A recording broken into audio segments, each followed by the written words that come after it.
Good afternoon. I hope you're having a wonderful day. I've been wanting to do this video for a really long time, probably about 3 months, and I've just been trying to figure out the right way to convey this type of message, because we're so indoctrinated. It's almost like medicine is a religion nowadays, and it's it really holds people back in a lot of ways. And I hear time and time again that people say, I don't have the genes for this, or I don't have the genes for that. And it gives people a very good excuse and a good reason to not even try. And if we know that we get what we think about, and we do what we think about, right? Our thoughts become our words and our actions and our deeds. If you can believe that, then the only thing that really limits you is what's going on up here. So pretty amazingly, there's a new science, and it's not even new. It's been out for about 70 years, 65 years now, called epigenetics. And we all know what genetics is, right? We have this genetic code, we have this DNA strand that says you have blue eyes or brown eyes, you have green eyes or gray eyes, or you have blonde hair or black hair, or you're thin or you're tall or you're fat or you're short or you're skinny or you're ugly or you're smart or you're whatever those genes say, right? And this is what we've been taught, and we've been taught over and over again. And when we go to a doctor, they ask us for all the traits of our parents. Are there genetic traits? Now, that's to say if we're predisposed to having certain diseases, right? Because if your grandparents died from cancer and their grandparents died from cancer, or somebody else in your family died from cancer, then you're likely to die from cancer. And they say, that's what they say, right? You're more likely to die from cancer. But what they don't take into account is that your grandparents and your parents and their parents and brothers and sisters and so forth probably ate the same exact things, lived the same exact way or very similar way, and they have a lot of nurture that they're doing. There's nurture, what happens actually in their lifetime of the things that they do. They have a certain type of stress. So what ultimately ends up happening is we are doing the same things that our parents did, and we might have gotten a little bit better than them, and they might have gotten a little bit better than their parents. But hey, Dee Dee, thanks for joining. So what ends up happening though is we end up doing the same things. So these scientists and medicine doctor individuals that have these certificates and these degrees, and I'm not a doctor, so do your own research on this. I please do your own research. Don't stop taking medication or anything like that. But we've actually made it a religion. This medicine, we've made it a religion. And if our doctor says that we are so, then we are so, and we just believe it.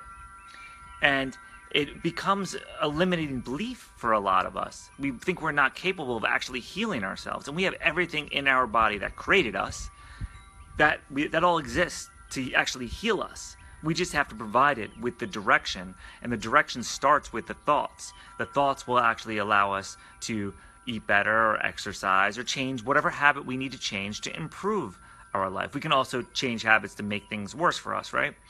So the new science, epigenetics, and it's not a new science. I call it new science because it's not well known. So really research this. Check out Bruce Lipton. He's got so much information on this and can explain it from a scientific level for you. But essentially what he did was he actually took different types of proteins, right? And he changed the environment that they were exposed to. And by changing the environment they were exposed to, that same protein in one petri dish would turn into a fat. In another petri dish, in another environment, it would turn it into actually a muscle. And in another, it would turn into a totally different type of item, right? So what that proved was that nature actually changes the composition. It's actually, nurture, the environment actually changes. So it's not like it's just preset on. And that's the same thing with your genes. Yes, you have to have these genes that would allow you to have blue, green, or red, or black, or brown eyes, right? But the ones that get turned on actually is a decision that's made by the environment. And that's why you'll see people have their eye colors change. But that actually happens to people. It happens to me all the time. I can go blue, and sometimes they're really gray, sometimes they're even green. Because it's actually reflecting off the environment. If I put a different color shirt on, my eyes look totally different because it's reflecting. It's like such an easy manifestation to see, at least when you have blue eyes. But at the end of the day, you are not just the complete genome that you're attached to. You are what of those genomes you actually turn on.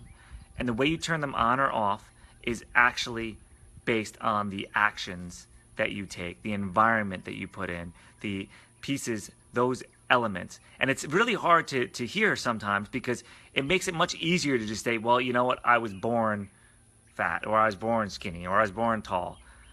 But then what ends up actually happening, it becomes such an unempowering belief. You become a complete victim, like, oh, this is just the way it is. There's no way I can change it. And that's not true. And people show us time and time again that they get diagnosed with things and they beat them. And what do those people have in common? Well, those people that actually get diagnosed with things and actually beat them, what they have in common with each other is that they don't believe the diagnosis. They might believe the diagnosis is real, but they don't believe that they can't change it. They don't say it's predetermined. They don't say I'm stuck like this. They say, I'm going to change this. I'm going to make some changes to my habits. I'm going to smile more. I'm going to enjoy my life more. I'm going to eat healthier. I'm going to exercise more. I'm going to be more playful. I'm going to do all these things that are positive, invoke a positive feeling. When you invoke a positive feeling, what ends up happening is you get positive results. Now, there's another portion of these individuals that get diagnosed with things, and they completely fall victim to it and say, well, there's no way I can control it. And when that happens, well, then they end up going down that, and it's a really long and painful journey. Sometimes it's a short journey because they give up, right? So it doesn't mean that if you just get positive, everything's going to fix itself overnight either, because chances are you've been having these bad habits for decades. It may take decades to fix this. I know so many people that are struggling still. I know one person that's so positive, and she's actually going into surgery this morning. No, I'm sorry, it's September 3rd. She's going into surgery for 16th surgery for cancer. But she was supposed to be dead like 4 years ago. So she's making things happen, and she's taking the steps, and she's doing everything she possibly can under the sun to survive. And she is surviving. She's not only surviving, but in her quest for survival, she's living such a great purpose. She's inspiring so many other people. So it doesn't matter what it is about you that you feel like is holding you back. In your body, in your genetic makeup, you can improve it. So if you feel like you don't have a good memory, or you have ADD, let's use ADD, because right now so many people, I hear it all the time, well, my ADD doesn't allow me to do this and that. If you practice a mindfulness exercise, if you actually truly, if you have ADD and you practice mindfulness every day for 20 minutes for a month, go take the challenge. Go practice it every single day, 20 minutes for a month, whether it's meditation or another mindfulness exercise. And there's so many out there, and they're free to do. You can Google it. You will rid yourself of ADD. It's just a matter of having the discipline to actually do this stuff. You can change your brain chemistry. You can change your body composition. I stopped my gray hair. It's actually less than it was 6 months ago. I've been working on it with my thoughts and with what I'm eating and so forth. I'm approaching 40 and I'm getting close to a six-pack, something I've wanted for 20 years. And I've just changed my approach. Actually, I work less on my abs and things are changing. And I thought it was just my genetical makeup. So don't be a victim to the genes. I got stuck with these bad genes.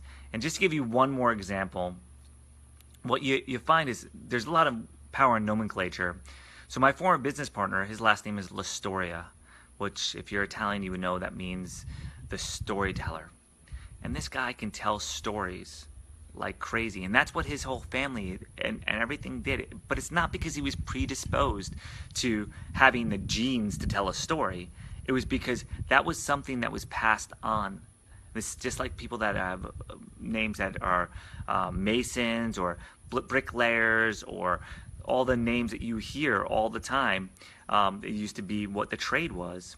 So think about this. You don't have to be limited to what your genes are.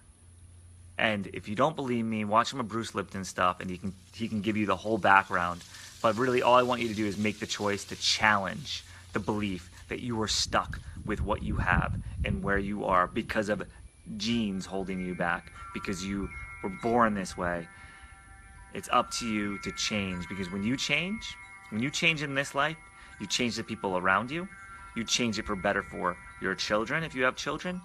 And I believe you come back, and you get to come back, at a place of learning that you didn't accomplish last time. So come see how you can actually improve your life for the better, and start right with yourself. Start by challenging something about yourself that you would feel better if you changed. And that's totally up to you what it is.